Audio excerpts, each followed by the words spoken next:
We'll go ahead and get started. The daily tracking numbers. As of today, the Kansas Department of Health and Environment has announced that we now have 1,705 confirmed positive cases. That is up 117 from yesterday. We have 3 new counties. We're up to 66 of our 105 counties having positive cases. And unfortunately, our death rate also increased by 4. It's now at 84. I think Secretary Norman will go into a lot more detail on the COVID-19 situation here in just a few minutes.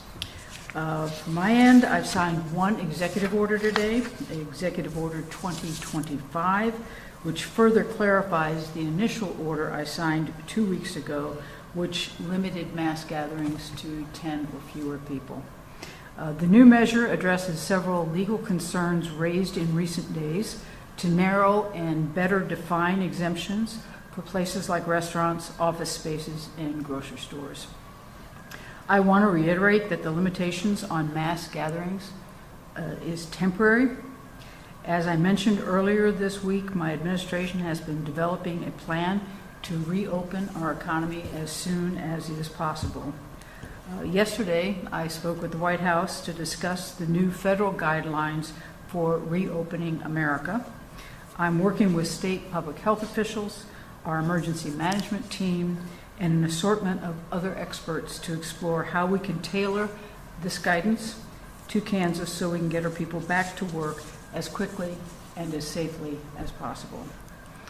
Right now, the stay-at-home order has been extended to May 3rd. Between now and then, we're working on a plan to gradually reopen our economy, beginning most likely on a regional basis. Once the statewide stay-home order is lifted, local communities will be reauthorized to put in place their own orders. I say this with the understanding that if the public health conditions warrant, we might have to extend the statewide stay-home order even further. It's also imperative between now and May 3rd that our ability to test and contact trace must be much more robust before we can safely proceed to open. Our response to COVID-19 has been comprehensive and focused on helping Kansans navigate many challenges, childcare included. With that in mind, today we're announcing a new program to help frontline workers and their families during this difficult time. We call it the Hero Relief Program, and it will expand child care assistance subsidies for families and provide financial support in stipends and grants directly to child care providers. This new program is needed to help the many Kansans working long hours and in such difficult circumstances to keep their fellow Kansans safe and healthy. There are healthcare workers, our law enforcement, firefighters, paramedics, and other first responders, food and agricultural workers, men and women in the National Guard, and so many others performing essential functions as we work to mitigate the spread of COVID-19. They're risking their own health every day to protect and take care of others. And we have an obligation to make sure that they know that we support them every step of the way. The Hero Relief Program provided through the Department for Children and Families will help those families access quality, affordable child care. It'll help relieve some of their financial burden during this time of painful uncertainty. The child care subsidies will be available to essential workers who qualify starting on Monday. For more information and to apply, people should go to the website ksherorelief.com. Again, that's ksherorelief.com. And with that, I'll hand it over to the Secretary of Health and Environment, Dr. Lee Norman. Thank you, Governor Kelly. Governor gave the numbers. I did want to point out that the state is currently monitoring 35 clusters now, an increase in 9 from the last briefing on Wednesday. We have 13 in long-term care facilities, 2 in group living arrangements, 13 in private companies. The private companies represent the entirety of the 9 new clusters we're reporting today. Again, 1 correctional facility, Lansing, 1 hospital, and 5 religious gatherings, as you've heard from earlier. We have reported, as I mentioned a couple times ago, that we're reporting on our website now data on race and ethnicity. Currently, 24% of the cases are not reporting race and ethnicity on the laboratory slips, so we're going back and having to clean up the data a little bit.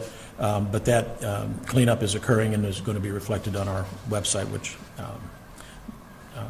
is going to be very descriptive.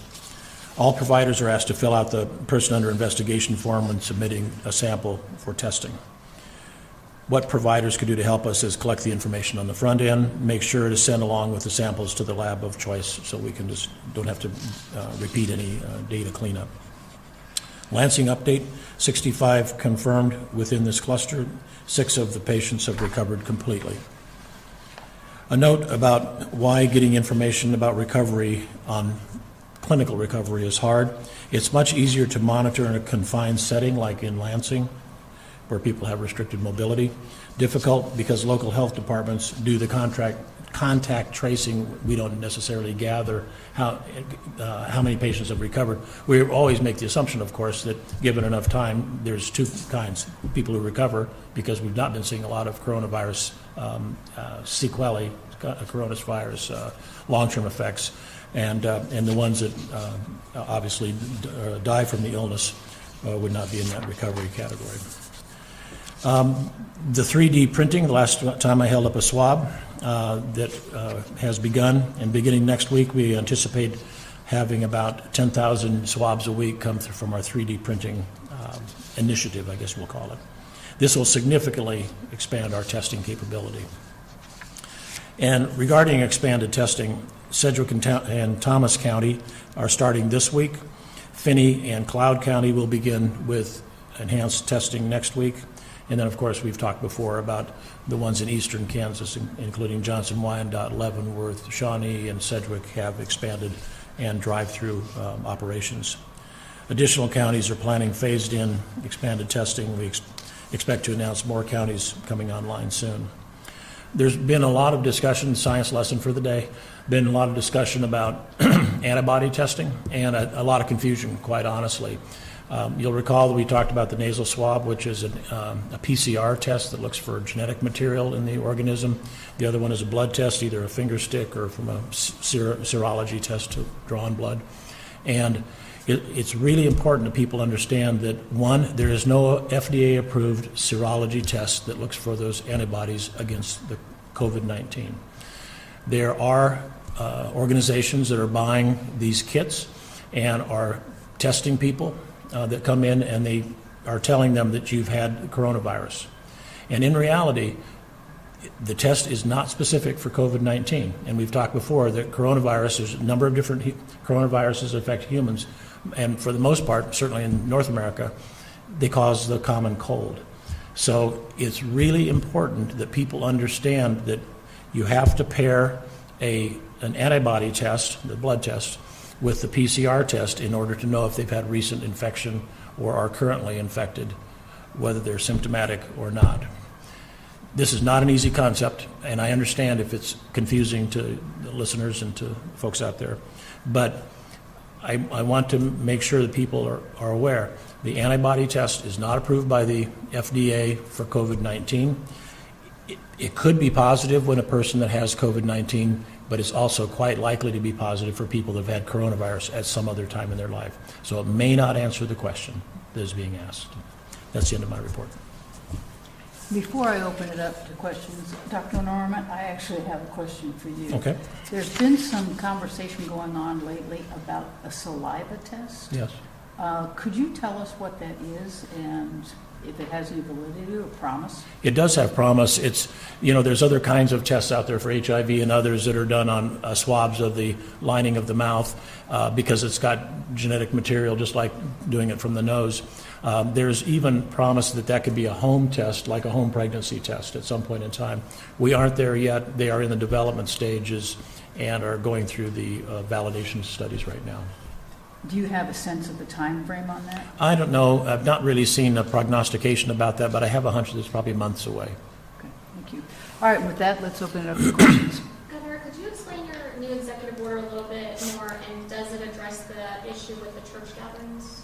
It doesn't change the Executive Order 18 related to that. What it does, though, is clears up some confusion created by Executive Order 18, particularly related to restaurants and bars, libraries, shopping malls, those kinds of things. It's really more of a clarification than a change of any sort. And are you aware of the lawsuit against you by 2 churches and then what's it called? Defending Freedom? I am aware that there have been 1 or 2 lawsuits filed. I will just continue to reiterate that that executive order had absolutely nothing to do with religious freedom, had everything to do with protecting the health and safety of Kansans. And do you think it was unconstitutional? That's really not for me to decide. Governor, can you talk about the call with the White House yesterday, how the guidelines, how you use federal guidelines, and I mean, it was talked about this week who has absolute authority. Do you believe that lies with you? Yes, I do believe that the governors will be making the decisions about how they go forward in their state. I do appreciate the guidelines that were given to us, primarily by Dr. Bricks yesterday during the White House press conference, and then earlier on the call with all of the governors. It's very broad, but it gives you sort of a roadmap, sort of a very high-level roadmap.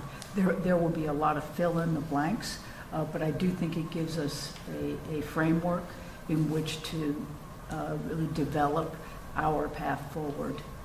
But I will say that one of the things that it says right at the very beginning is that we've got to have the testing and the contact tracing in place before we can take the second step. Secretary Norton, have you looked over the guidelines? Do you agree with everything you said yesterday? I do agree with a lot of the basic tenets, which is understanding that it's quite likely in the fall and winter that we'll have a resurgence of the disease, that we want to make sure we have enough beds, ventilators, so the public health variables are attended to, beds, ventilators, staff, et cetera. I do agree that we should have an interval of time where we've peaked out and have a period of a couple of weeks in order to make sure that we are truly on the downhill side of that and the new cases are not coming in as quickly. And our prognostications are still pretty much the same to have a late April peak. So I think we're still on the timeline that we're talking about. Governor Kelly, some states like Colorado have started to release some of the specific details about how they plan to reopen the economy. Do you have any indication of when they'll start to release some of those details for Kansas? Yeah, actually, I just talked with the governor of Colorado a couple of days ago, and we talked about those, and I actually very much appreciate him releasing those because I'm a big believer in not reinventing the wheel, so we will look at what Colorado has put out there and see how much of that can translate in Kansas. Right now, as I said, we're continuing to have our public health people, emergency management people. We're starting to bring others from the business world, the economics world, our agencies who will be a big driver in how this can happen. So we're putting that all together, taking all the information that we're getting, and we'll have a plan. And my goal has always been to have something ready to go by May 3rd, because if all works out well and we're able to lift the statewide order, that's when we would start implementing. So I expect we'll have something out probably late next week, or it's the week after. But before the May 3rd deadline, we will have it in place. And we want to be very specific and very clear. We don't want any confusion on what those are. So we're going to take our time to make sure that we do it right so that it's useful to our local units of government, our businesses, and other sectors. And it doesn't create confusion, but rather creates very clear guidelines for them to act upon. Dr. Norman, I know that today Senator Moran was talking about how widespread testing will be needed, but that other states that are having more serious cases might get, that before Kansas. So tell me how that could be an issue and if it could put us farther back. Yes, it's getting the supplies and both testing, well, specifically testing, since that's your question. It has been hard to get the supplies in. Other more populous states, things have been redirected to them. The thing that I've worked with the Governor Kelly administration as well as Senator Moran and the federal delegation is around the fact that we, on a per capita basis, we're not home free. And it's really important to give us our fair shake. And the fact is, and I think I mentioned this a couple days ago, it's still true, that we're 17th in the nation in terms of the deaths per capita, and meaning that 33 states have a higher death per capita rate than we do. So whether you test or not, that's a number you can really rely upon. Ditto that for hospitalizations. We're kind of in the middle of the pack on the hospitalizations per capita. Okay, so that being said, we still need to test people, and we're still pushing on that, and always are working on what's the pinch point in terms of our supply chain. That's why we're doing our kind of homegrown methodologies in terms of manufacturing swabs and that kind of thing. I really think that the floodgates will open up and be allowing much more broad testing within the next week. So you don't think other states will be getting a head start on maybe Kansas? They've already got a head start on Kansas. Yeah, we've not been at the top of the heap in terms of the amount of testing per capita, but ours has been very focused, and it's been, we've gone after, well versus ill. We've gone after the ill people. And by the way, Colorado and Missouri, who I was on the phone with earlier today, has had essentially the same testing strategy. And I think we've been very targeted. And the fact is, the outcomes, whether it's hospitalizations or a favorable death rate, and I hate to use the word favorable death rate, I mean 0 is a favorable death rate, but would suggest to me that even though limited, we've been targeting the best we could. But I would also say that, actually later this afternoon, I'm going to be talking with public health folks and the emergency management folks in preparation for the call that I have tomorrow with the Joint Chiefs of Staff Admiral, who was on that White House call where I pushed hard for Kansas to get its fair share of these tests, because while I think we've done a great job with what we've had in managing in bending the curve, flattening the curve, whatever, we now need to start talking about reopening the economy, and we can't use that same method. We've got to have a different method in addition to that if we're really going to be able to safely open the doors of our businesses again. So I'll meet with them, get all the details that I need, so I know exactly what to ask for tomorrow in that call. Do you have an estimate of the number of people this HEROES program is going to affect and what it might cost? I don't have that information for you. We can look at it, but we wanted to make sure, childcare is an issue in the best of times. But in the worst of times, when we've had a number of child care centers losing kids, because the schools are closed, a lot of parents have been pulling the other kids out and everybody's been at home. And so those child care centers really have been struggling to keep their doors open. So a lot of this money will be used to help subsidize those centers so that they can stay open and offer affordable care to our frontline workers. So this is a program for the centers, not the parents of these, or the guardians of these children. Yeah, the way that I understand it is that it'll be a subsidy for child care providers so that they can be available for our frontline workers. Dr. Norman, I've got a question from Casey Starr. Can you explain why the state hasn't closed the Riverbend facility in Wyandotte County? It's a hot spot for COVID-19. Are there any regulatory, logistical, or legal reasons why? Yeah, it was no question. It was a major cluster that occurred there. The patients were taken care of. They've been very attentive to cohorting patients, to cleaning, and to then bringing back in following the CDC guidelines for the cleaning and sterilization processes. And I know that people are nervous about that because it was such a large outbreak, but they've followed the rules and have followed the best guidelines by the CDC for cleaning and then for the infection control practices and cohorting of patients. Dr. Norman, I know you mentioned there's some new clusters. We were wanting to know if there was any identified in Ford County. I know you probably can't give the name, but We do have a number of new patients out in western Kansas. We're sending 2 of our testing platforms out there today with people to do the contact tracing, working with the counties there. We'll have a lot more after they've actually gone in and done their investigations. can you say if it's related to a plant they were working? I'm going to hold off until we get the investigative team in there and really sort through that. Secretary Norman, I think you touched on this a little bit earlier, but there's a hospital in Harrington that's using a test that they claim is approved by KDHE and that they claim can show you have immunity to the COVID-19 virus, but it doesn't appear to be specific to COVID-19. I'm just wondering if KDHE has any plans for legal actions to stop those tests or maybe stop the hospital's claims about those tests? Well, we have not approved the use of that test there or any place. And the test that they're using, and I know the situation you're talking about, and we've been in communication with them, they cannot assert that the patients who come back positive are immune to COVID-19. And that's a critical question that you ask. You can say that a person has antibodies against a coronavirus, but you cannot say that it's against COVID-19. And because that can lead a person down a dangerous path, which is, I believe that I am immune to COVID-19, when in reality the patient the person maybe has never been exposed to it, never had it at all. So that we are not in agreement with that strategy. Secretary Norman, you say more swabs are coming next week.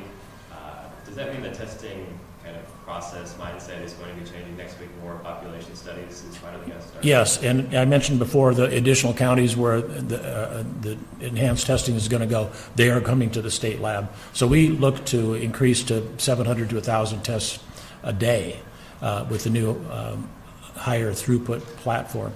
Real encouraging call with, I know Wesley Medical Center in Wichita is now doing in-house testing. I talked to KU today, who has been doing in-house testing. They're finally getting swabs through a similar mechanism. They can do 470 tests a day, so they will not necessarily be requiring the state lab. So there's capacity popping up in quite a number of locations. I know you said we were 50th yesterday in testing. Is there a need for more tests if we finally have the swabs?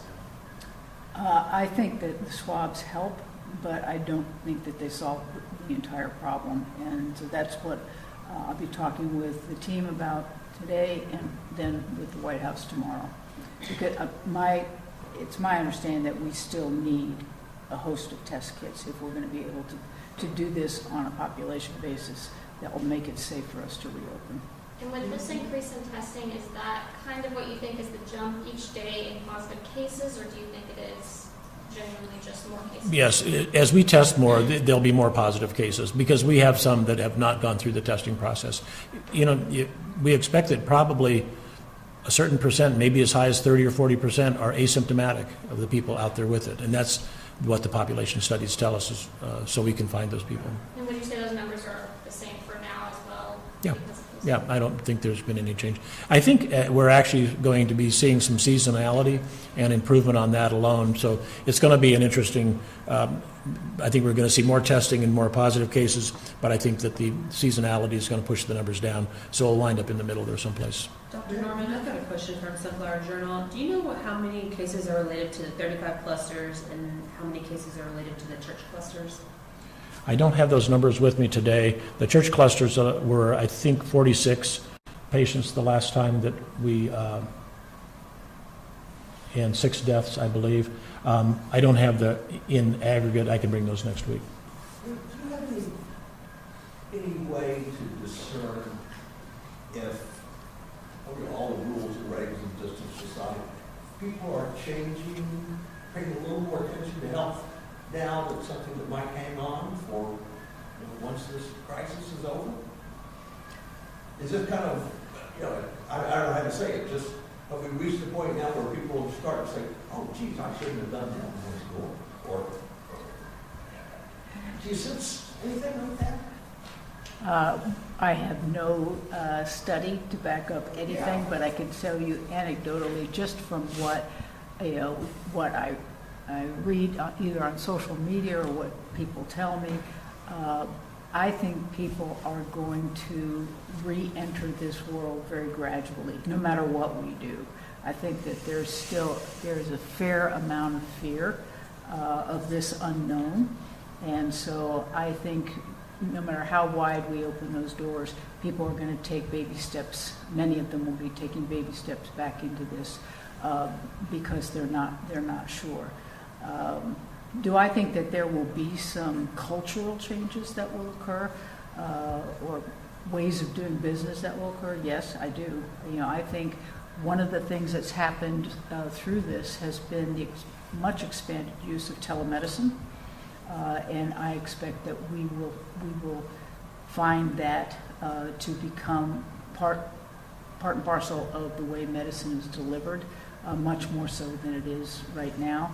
I think obviously we're watching teleeducation happen, where we've got, not only our elementary schools, but all of our universities really doing virtual education. I know the universities have been doing some of that, but not to this extent. I expect that they'll be looking at the ways of delivering education and taking into account what they've learned during this time. So I think we will see some serious changes. Governor, going back to the church gatherings really quick, I know they're also filing a restraining order saying that they are following those social distancing guidelines. Can you just tell me your opinion on that? The mass gathering guidelines that were put in place had the limit of 10 or fewer and 6 feet distance. It didn't say if you can keep people 6 feet away, then you can have however many you want. That's not what it says. It's very clear that it's 10 people in a confined space, 6 feet apart. Governor, you briefly mentioned this already, but the Associated Press would like to know what you think of the president's tweet today, where he says that the states have to step up their testing. I'm sorry. Can you respond to the president's tweet that says the states have to step up their testing? Step up their testing. Well, we know that. We've known that for a long time, and that's one of the things that I've been speaking out so loudly about, is that we know that we need the testing. We know that we are just about the lowest state in per capita testing in the country.